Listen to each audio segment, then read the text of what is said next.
I would come over there and sit, but mine's all electronics.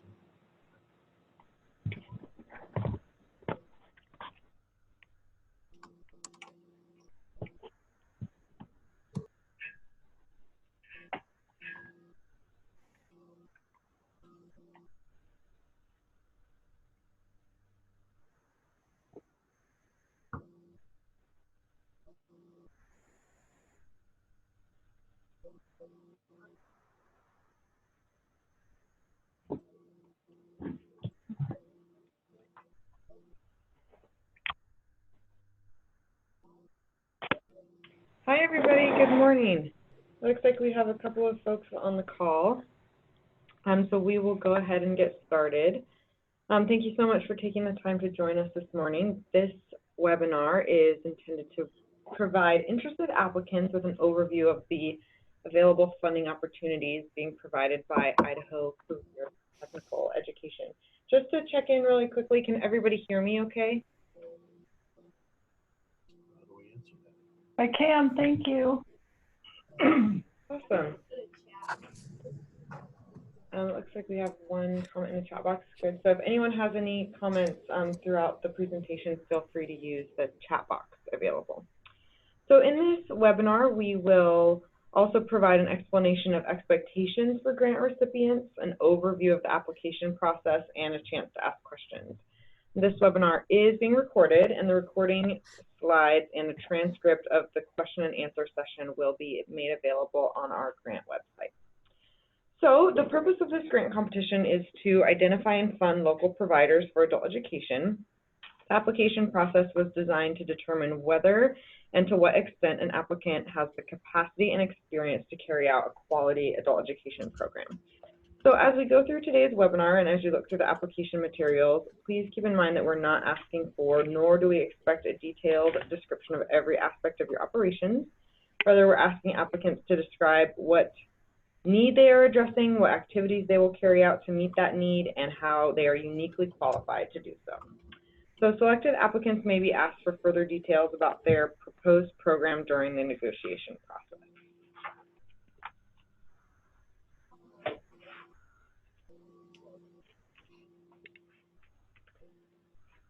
Okay, so as I mentioned, in today's webinar, we're going to review the purpose of the grant and some important definitions. We'll also take a closer look at the 3 funding streams that are available. We will discuss what types of activities can be supported with this grant fund, as well as who is eligible to apply. We'll discuss the levels of expectations and compliance requirements for applicants who are selected. And finally, we'll take a look at the application itself to review the process for completing and submitting the application materials. So the funds for this grant are authorized under the Workforce Innovation and Opportunity Act of 2014, also known as WIOA. Funds are distributed to the states through the Department of Education. The state agency that administers these funds in Idaho is, as you know, Idaho Career and Technical Education. The purpose of the grant is to select local providers to carry out quality adult education and literacy programs. We'll get into about the definition of adult education later in this webinar. Because Idaho receives limited funds and there's a high level of compliance requirements, our priority will be to support ongoing and holistic programs. Funds are not intended to support one-time projects or single-purpose purchases. Applicants who are selected for funding will receive annual grants for a period of 5 years. Grantees who remain in good standing after the initial 2 years may continue to receive grants each year at the discretion of the state. Applicants will be asked to submit annual program plans and reports in subsequent years in order to receive continued funding. So applications for this grant will be due on March 31st, 2020, and we anticipate that funding decisions will be made and applicants will be notified in June.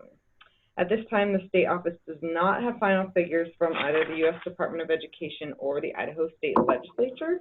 Applicants should be aware that final grant awards may change based on increases or decreases to the program from the federal and state budgets.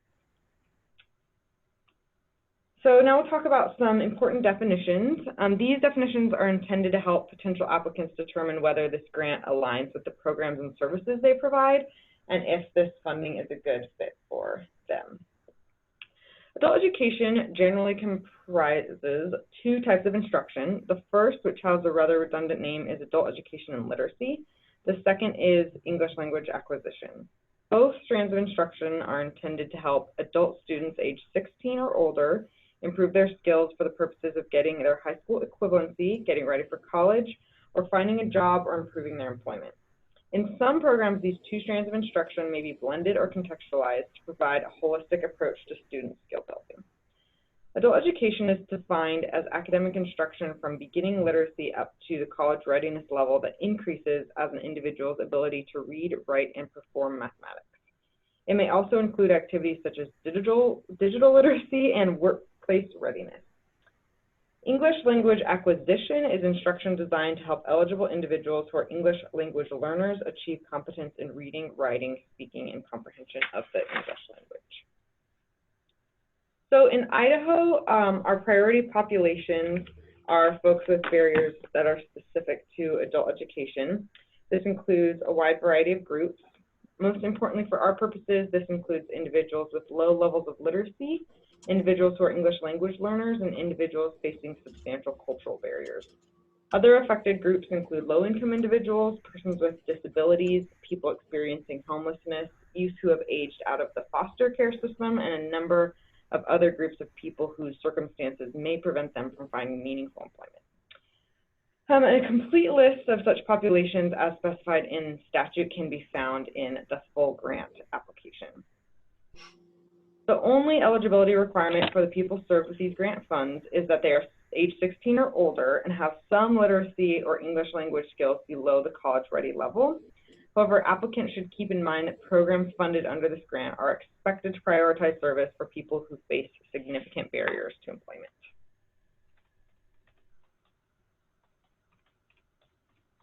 And it looks like we have a comment that the audio is really choppy. Is anyone else experiencing choppy audio?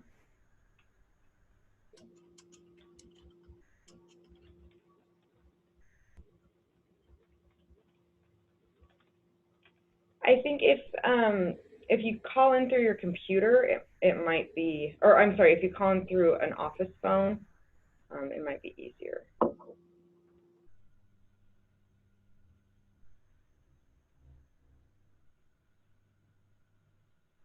Okay, it looks like Donna is listening through her phone. Possibly, Donna, if you could maybe call in through your computer instead and try and let me know. I'm so sorry about the choppy audio. I really apologize for that. So now I'll go through the separate funding streams. So the law authorizes a variety of services and activities related to adult education and gives states discretion as to which activities and programs they will fund. In Idaho, we're supporting 3 types of adult education programs. So the first funding stream, called Section 231, is for regional adult education programs. This is the funding stream that will support the primary regional providers of adult education. The next funding stream is Section 225, and it is for programs that provide adult education to incarcerated or institutionalized adults. The third funding stream, called Section 243, is for programs that provide integrated English literacy and civics education.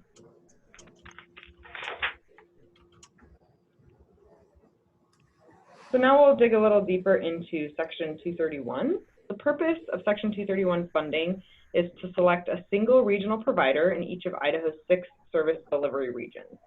The selected grantee will be expected to provide adult education and literacy services to the entire region. In regions with significant populations of English language learners, grantees will also be expected to provide English language acquisition instruction as well. And our anticipated funding levels vary by region, and they're determined by using a number of factors such as applicable populations and cost factors, such as rural or urban delivery areas. The funding amounts consists of a combination of state and federal funds and are based on historical state funding levels and anticipated budgets for the fiscal year. Applicants should note that the final funding levels may change once the state has allocated its our final budget. And here we can see the counties contained in each of the 6 regions. This map shows which region each applicant will be coming from. Grantees funded under Section 231 will receive a fixed amount each year, which is determined in advance through a formula. Applicants who wish to apply for funds under this funding stream should design their program and budget to align with the funding amount designated in the appendix of our application. So a little more about Section 225. The purpose of Section 225 funding is to select one or more grantees who can provide adult education services specifically for adults who are incarcerated or institutionalized. The state may award multiple grants under this funding stream depending on the number and quality of applicants we receive. For the purposes of this grant, services must be provided to criminal offenders who are adults, where a criminal offender is any individual who is charged with or convicted of any criminal offense. Furthermore, activities and services must take place in a correctional institution, which could include a prison, jail, reformatory, work farm, detention center, halfway house, community-based rehabilitation center, or any other institution designed for the confinement or rehabilitation of criminal offenders. The state will consider applications for programs of various sizes, including statewide incarceration programs, as well as programs that take place in a single facility or community. If anyone needs any further clarification on Section 225 funding, you are, of course, welcome to submit a question today, or email me, or feel free to give me a call.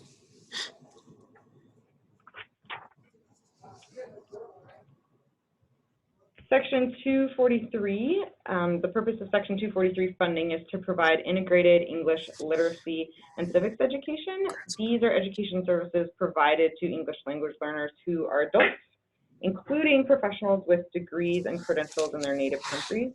These are services that enable participants to achieve competency in the English language and to acquire the basic and more advanced skills needed to function effectively as parents, workers, and citizens of the United States. Eligible programs for Section 243 must also provide access to an integrated education and training program, also known as an IET, and you can refer to our grant application for the definitions on IET and IELCE. Grants under this funding stream will be available in the service regions that have a high number of English language learners. And again, feel free to reach out with any specific questions on Section 243 funding. Now we'll talk about the eligible entities. So the law states that any entity of demonstrated effectiveness can apply for funds. The law then specifies some examples of entities that might be included in this group, and those entities are listed on this slide. It's important to note that this list is not exhaustive. This is just a list of examples of entities that may be able to show demonstrated effectiveness at providing adult education services. So entities or organizations that lack experience in adult education are not eligible to apply. So in other words, these funds are not intended for startup organizations. However, we will consider funding for new or expanded activities carried out by applicants who have a strong history of adult education.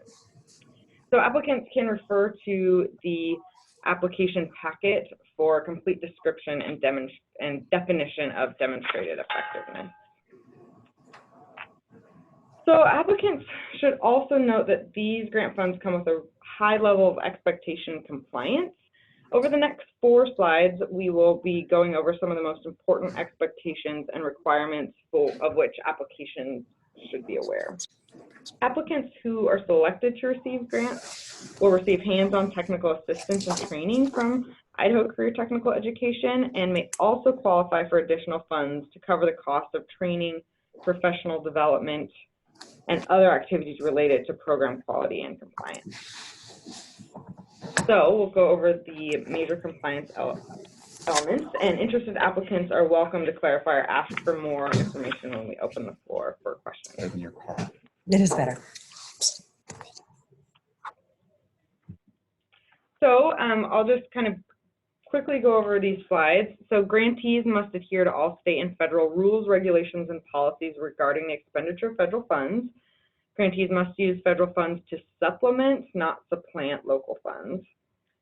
Administrative cost limit of 5%, including indirect costs, unless negotiated for a higher rate with Idaho Career and Technical Education.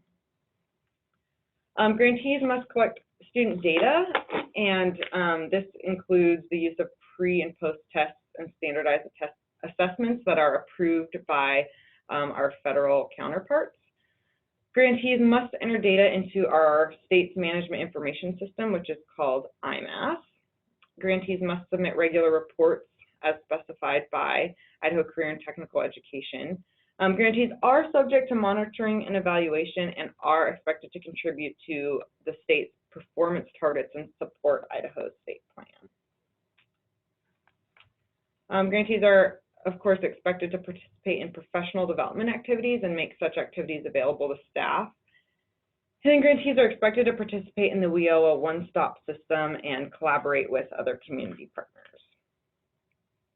More information about the one-stops and the roles and expectations of adult education programs can be found in our application packet as well. So our application materials were posted to Idaho Career Technical Education's website on February 14th, and they will be due by 5 o'clock on March 31st. We'll be making notifications in June 2020, and the funding will be available beginning in July. And I'm so sorry it says 2017 on the slide, but the funding will begin available July 2020. So I apologize for the error on the slide. So now we'll go into the application process a little bit more. Our application materials can be accessed online at our website. And every complete application will be reviewed by 2 panels. The first panel will be an alignment team. The Workforce Development Council will be nominating folks to serve on the alignment team to check and make sure the applications are aligned with the Idaho State Plan. And then we'll have stakeholders from adult education who will review applications for program quality. So selected applicants will be notified and must undergo a final negotiation process. So the application packet, like I mentioned, can be found on our website, which includes all the definitions, all the requirements for demonstrated effectiveness, information on each funding stream. And so we strongly encourage applicants to read through the entire application packet prior to beginning.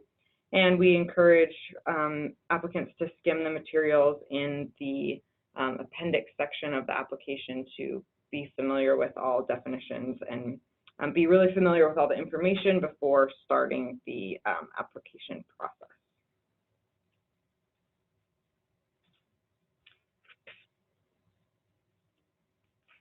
So as part of our application, we have 2 budget templates.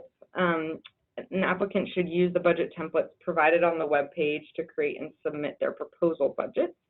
And a full description about how to fill your budgets out can be found at the end of the application packet. And again, feel free to reach out with any specific questions on the budget template. So just a quick overview, for submitting applications, be sure to email the completed Word document and all applicable attachments. There's a checklist on page 38 of the application packet, which will hopefully be helpful in ensuring you have all the components completed. Additionally, be sure to follow the naming conventions. This will help us keep track of all the documents we receive. And you will, of course, receive an email confirmation that your grant has been submitted and received. At this time, I would like to open the floor for questions. And in order to keep a complete transcript, it'd be really helpful, we'd ask that all questions be submitted using the Q&A feature in the chat box.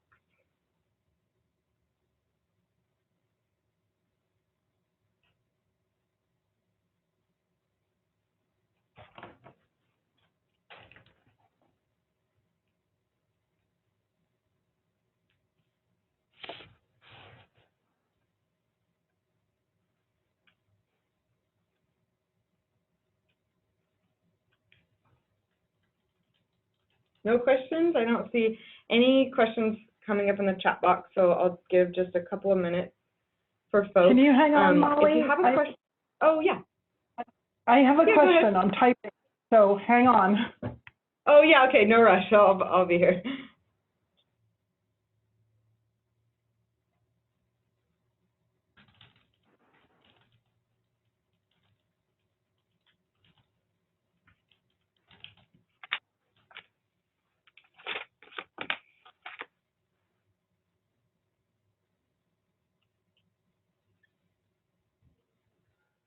Okay, it looks like we have a really good question from Donna.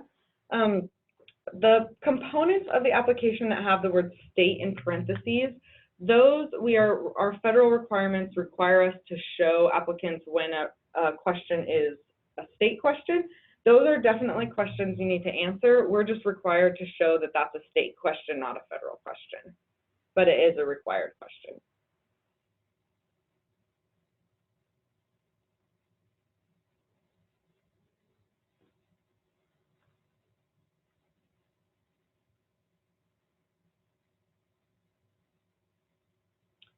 It looks like Jennifer asked that, she said, I did not see that there was a page or word limit for narrative answers with the exception of demonstrated effectiveness. And that's correct, there isn't a page or word limit for the narrative answers. We do ask that you keep your answers as concise as possible, as we have 2 review teams that will be reviewing many applications, and often concise answers are more effective, but there is no word limit. No page limit for the narrative answers in the 13 considerations.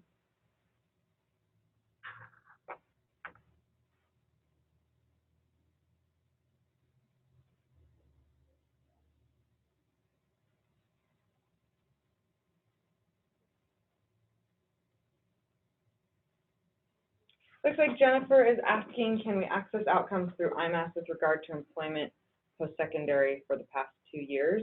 I've reached out to our counterparts at the federal level to find out what they have done in other states. I understand that it's that there isn't a way to access Table 5 from the last 2 years, from FY18 and 19, because of restrictions with Idaho Department of Labor.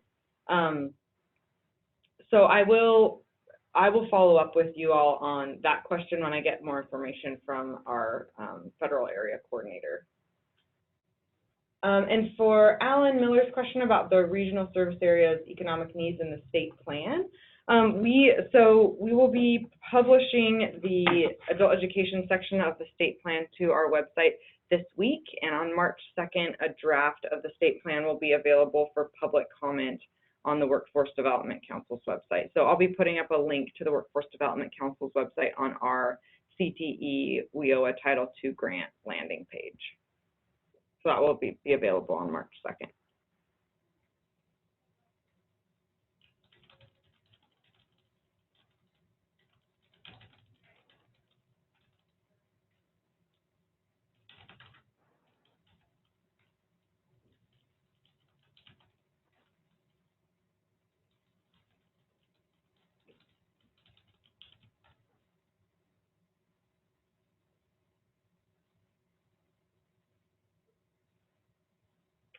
Donna's question is, will we receive budget information in advance? And after applications go through the first round of reviews, then we will be working through budget negotiations together with applicants who have demonstrated effectiveness and have gone through the first round of review.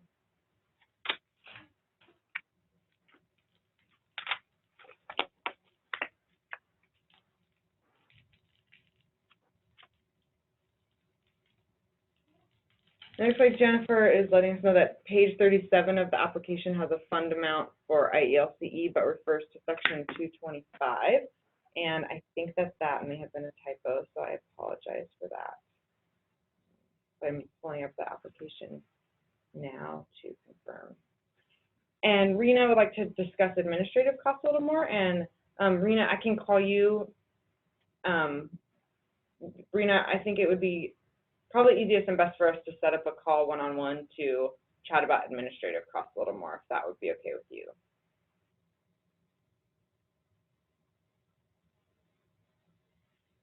Alan Miller is asking, are there any required or anticipated conferences we might need to budget? For instance, will the state or Fed host conferences that we might need to travel to? So only required trainings by the state are our biannual program directors meeting, where program directors will need to travel to Boise 2 times a year. Those are the only 2 required travel expenses.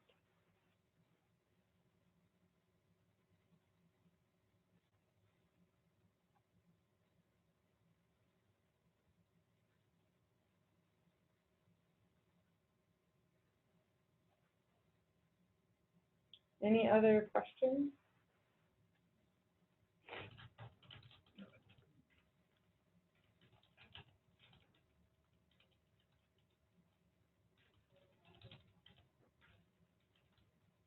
And for Jennifer, to your question on page 37, I apologize. That is a typo. It should say section 243 funding.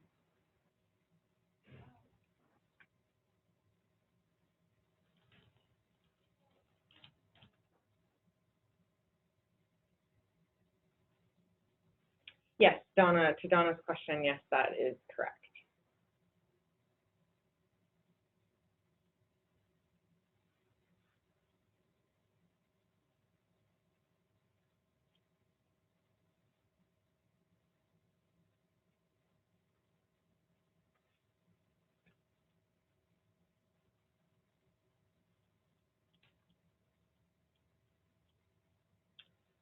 Tarina's question, when will you know the amounts you will be applying for each section?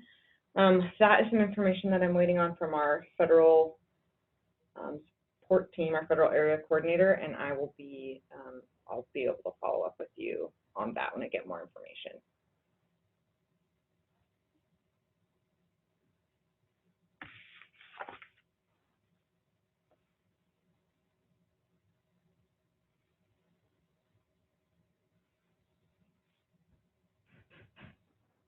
Any other questions?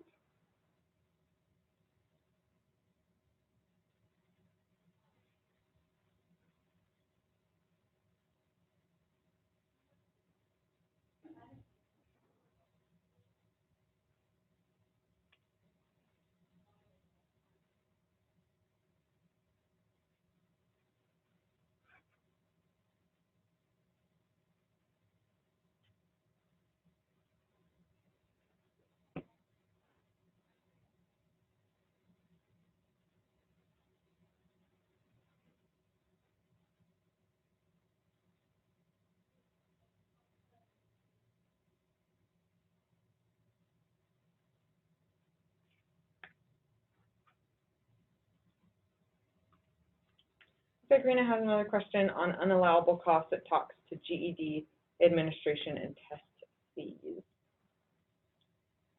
And I am pulling up that page.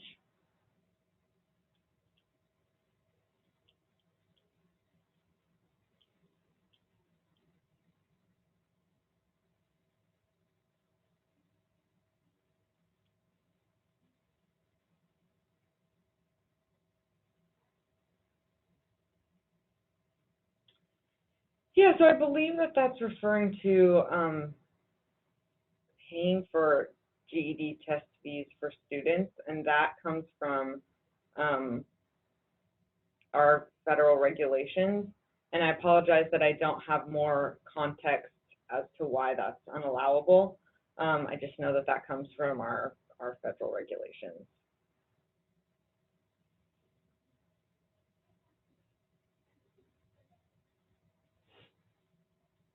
I'm glad to hear that the scoring rubric is helpful.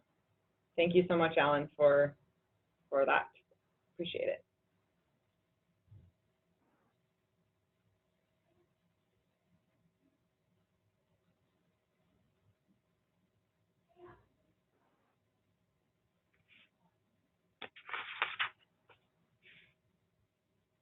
And if you have any questions that aren't answered here today, definitely know that our office is always here to help.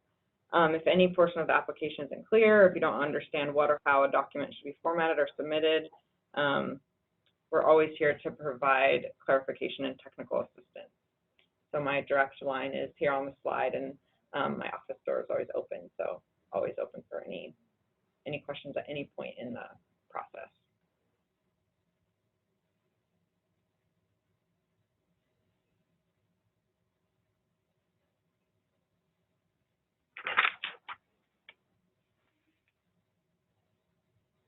Any other questions?